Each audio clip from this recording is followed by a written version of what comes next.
Hello বন্ধুরা, good morning, শুভ সকাল। আমি মৌসুমি আর একটা নতুন ব্লগে তোমাদের সবাইকে স্বাগত। দেখো সকাল সকাল আজকে ধরো কটার সময় ঘুম থেকে উঠেছি। আজকে ঘুম থেকে উঠেছি 9:45টার সময়। কেন বলো তো, আজকে হচ্ছে হাজব্যান্ড ছুটি নিয়েছে, তার সাথে তো মেয়ের এখন স্কুল ছুটি। তো সেই আনন্দে আমিও একটু জম্পেস করে ঘুমিয়েছি। উঠে ঘুম ভেঙেছিল কিন্তু উঠিনি। আমি ভেবেছি অত তাড়া নেই রান্নার, যেহেতু বর বাড়িতে আর অফিস স্কুল কোনোটাই নেই। তো আজকে মনের সুখে অনেক দিন পর ভালো করে ঘুমিয়েছি। তো যাই হোক বন্ধুরা, ফ্রেশ হয়ে তারপরে দেখো এখানে চলে এসেছি। তো একটু আমি ফ্রেশ বানিয়ে খাচ্ছিলাম, তো হাজব্যান্ড বললো চা করতে, তাই বললাম ঠিক আছে চা করছি। তো হাজব্যান্ড আর আমি দুজনের জন্য আবার কিছুক্ষণ পর চা করলাম। তো দুধ চা করেছি, যেহেতু সকালবেলা খুব একটা দুধ চা খাওয়া হয় না, যেহেতু হাজব্যান্ড সকালে অফিস যাবে তারা থাকে, তো ওই জন্য রচাই প্রায় খায়। তো আমিও ওর সাথে একটু রচা খাই অল্প করে, তারপরে যখন আবার স্নান টান করার পর আবার চা বানাই, তোমরা তো দেখতেই পাও সকলে। তো মানে খাওয়া দাওয়া করে তো আজকে যাব রেশন তুলতে। তাও হচ্ছে ওই প্রত্যেক মাসে একবার করে রেশন তুলতে হয়, যেহেতু আমার রেশন কার্ডটা মার বাড়িতে এখনো পর্যন্ত রয়েছে, ট্রান্সফার করিনি। তো যেহেতু এখন রেশনে আঙুলের ছাপ লাগে, ওই জন্য মা হাতের তো এখন ঠিক মতো ওঠে না, ওই জন্য আমি আর হাজব্যান্ড দুজনেই যাই। হাজব্যান্ড আর আমি যাই বলতে, হাজব্যান্ড হচ্ছে গাড়ি চালিয়ে যায় রেশনগুলো আনতে সুবিধা হওয়ার জন্য। তো তাই মার বাড়িতে চলে এসেছিলাম, তাই রেশন তুলে ঘরে চলে এসেছি। তো আসার পরে এখানে বসলাম, আর আমার মার সব কাজ হয়ে গেছে আর আমার কোনো কাজই হয়নি। তো মা বেলের শরবত করে রেখেছিল, আগের দিন বলেছিল সকালে আসিস, আমি বললাম অত রোদে আমি আসবো না। তো আজকে যেহেতু এসেছি, তো দুজনকেই বেলের শরবত দিয়েছে, টক দই দিয়ে বেলের শরবত করেছে। আর প্রথমে জানো তো জিভটা ওরম করলাম, ভেবো না যে আমি খাই না, মানে প্রচণ্ডই ঠান্ডা ফ্রিজে রেখেছিল, মা ভেবেছিল আমি কখন না কখন আসবো, সেজন্য। আগে জানো তো এই বেলের শরবত দেখলে আমি ঘৃণা পেতাম, বমি করতাম। আমি ভালো করে মাকে বলতাম কি সব খাও তোমরা, কেমন না কেমন খেতে। তা মা খালি বলতো খা খা, মানে এটা অনেক বিয়ের আগে। আমি না প্রচণ্ডই মানে কেমন একটা লাগতো, তারপর হঠাৎ একদিন খেয়ে দেখি না বেশ ভালোই লাগে। তারপর এখন আর কি খাই, নিজে হাতে বানালে না, মা বানিয়ে দিলে তারপর। তো যাই হোক, তারপরে এখানে মার বাড়ি থেকে হচ্ছে এখন খাওন দাওন খেয়ে যাব। যেহেতু আমরা রেশন তুলতে গেছিলাম, বেশিক্ষণ লাগেনি, ঘরের সামনে আমাদের রেশন দোকান, গেছি আর এসছি, আর আজকে তো পুরো ফাঁকা ছিল। তো যাই হোক, মা এখানে হচ্ছে সকালে হচ্ছে তরকারি রুটি ভাইদেরকে বানিয়ে টিফিন ফিফিন দিয়েছে, খেয়েছে, আর আমরা এসে পরে। তারপরে মা বললো তরকারি করা আছে, কি খাবি রুটি না লুচি? আমি বললাম যেটা ইচ্ছে। তা মা বলে আয় লুচি ভাজবি। তো যাই হোক, এখানে দেখো এই যে মা ময়দা মেখে রেডি করলো, তারপর হচ্ছে মা বেলবে আর আমি এটা ভাজবো। জানো তো, এটা হচ্ছে আমার বিয়ের আগ থেকে মা লুচি ভাজতো, মানে বেলে দিত আর আমি ভাজতাম, আমার বেশ ভালো লাগতো। প্রথম প্রথম তো বেশ বিয়ের আগে এগুলো বেশ একটা কেমন বেশ লাগে না, যে বাবা কি আরামের জিনিস, আনন্দের জিনিস।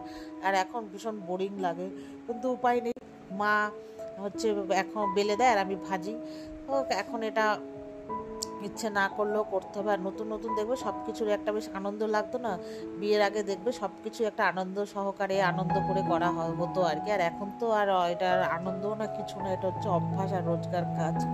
যাই হোক, তারপরে এখানে মা লুচিগুলো বেলে দিল আর আমি ভাজলাম। তোমরা সবসময় দেখবে আমার মা লুচি বেলে আর আমি ভাজি। তো সব কিছু মোটামুটি ভাজা হয়ে গেলে তারপরে আমরা খাবো। আর আমার মেয়ের জন্য জানো তো নিয়ে যাব, যেহেতু মেয়ে ঘুমাচ্ছে, আমার মেয়ের এখন স্কুল স্টার্ট হয়নি, তো মেয়ে আনন্দ সুখে ঘুমোচ্ছে। তো ওকে তালা দিয়ে আমরা এসছি, আর পাশের বাড়ি ওই আবার যে বান্ধবী, ওকে বলে এসছি দেখার জন্য। তো যাই হোক, লুচি ভাজা হয়ে গেছে, এবার চলো টেবিলে নিয়ে যাব। এবার আমরা তিনজন হচ্ছে খাবো, তো হাজবেন্ড, আমি আর আমার মা। এখন আপাতত মা একাই বাড়িতে। তো এই যে দেখো, এবার লুচি বাড়বো, হাজবেন্ড খাবে আলু চচ্চড়ি দিয়ে, মা গাজর আলু দিয়ে তরকারি করেছে, আর আর ঘুগনি। আমি বললাম যে ওকে দাও, আর আমি হচ্ছে ঘুগনি দিয়ে খাবো, পরে একটুখানি আমার জন্য ঝোল ডাকলেই হবে। তো এই যে খাবো, আর মা মেয়ের জন্য বেড়ে দিল টিফিন বক্সে তরকারি আর লুচি। আমি বললাম মেয়ে তরকারিটা দিয়েই বেশি ভালো খায়, আর ঘুগনিটা হচ্ছে শুকনো আর কি, কষানো ঘুগনি। আমরা হচ্ছে ঘুগনি দিয়ে খাবো, এই যে দেখেছো।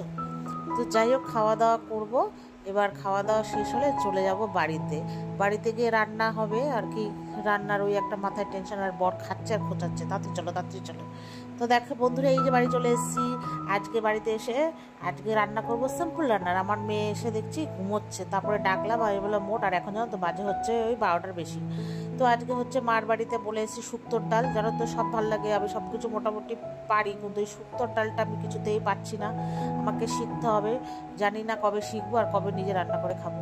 তো মাকে বলে এসেছি শুক্তোর ডাল করতে। তো আগের দিন রাতে দেখেছি বাবু না উচ্ছে আর হচ্ছে লাউ এনেছে, তাই মাকে বলে এসেছি তা কালকে তো শুক্তোর ডাল করো।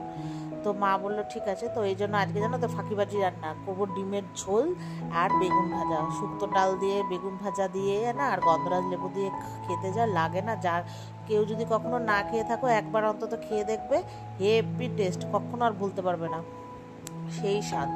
তো যাই হোক, তারপরে এখানে এসে মেয়েকে ডেকে তুললাম, মেয়ে ফ্রেশ হয়ে গেছে। তো আমি এখানে মেয়েকে বললাম তুই তাড়াতাড়ি ফ্রেশ হয়ে আয়। তো আমি এখানে চা বসিয়েছি, তো মেয়ে আমি ওর বাবা তিনজনে মিলে চা খাবো, ঠিক আছে। তার আগে আমি আবার কি করেছি বললাম, বলো মানে কি করেছি বলো তো, ওখানে বেগুন ভাজা হতো, তো আমি না আবার একটু দেখছি মেয়ে লেট হচ্ছে, তো আমি একটু অ্যাফ্রেশ করে আবার খেয়ে নিলাম।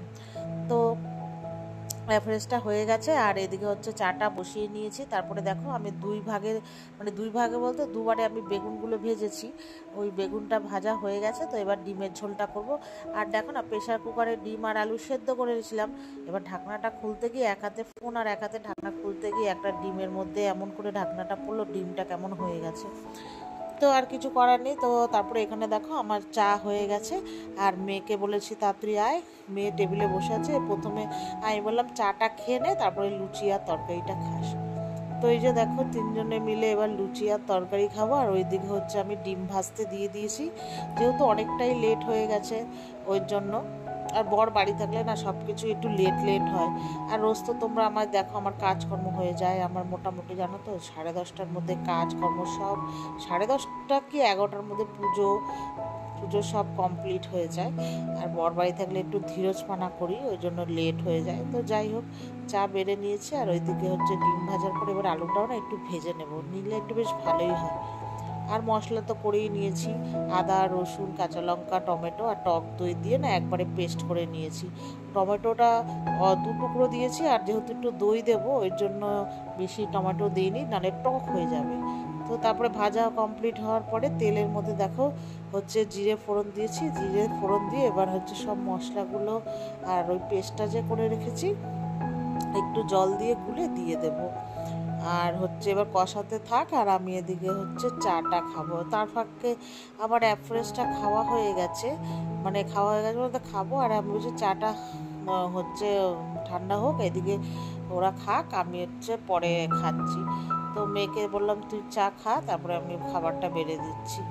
তো এদিকে আমি আর মেয়ে গল্প করছিলাম। তো তারপরে দেখো অ্যাফ্রেশটা খেয়ে এবার চাটা নিয়ে আসবো, আর মেয়েকে এদিকে খাবার বেড়ে দিয়েছি। মেয়ে বললো আমাকে একটু বেগুন ভাজা দাও। তো খাওয়া দাওয়া করে আর কোনো ভিডিও করিনি একদম। এটা হচ্ছে সন্ধেবেলা, মানে 7:30, আর এখন আমাদের নাচের স্কুলে চলে এসেছি। দেখে আবার ভেবো না কোথাও গেছি। আর নাচের স্কুলে ম্যামরা 2-3 বছর ধরে এই অন্নপূর্ণা মানে বাসন্তী পুজো চালু করেছে। তো এসে এই যে দেখলাম এখন ছুটির সময় আগে এসে মানে ওই ম্যামদের মানে স্কুলের ভেতরে আমাদের বসার জায়গা আছে, ওখানে বসেছিলাম। তো আর মানে ছুটির সময় সামনে এসে ফটো তুললাম, নমস্কার করলাম।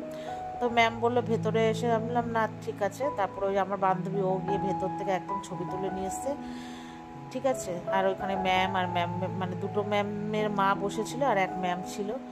তারপরে ফটো তুলে মেয়েদের ছুটি হলো, নিয়ে মোমো খেয়ে বাড়ি চলে এসেছি।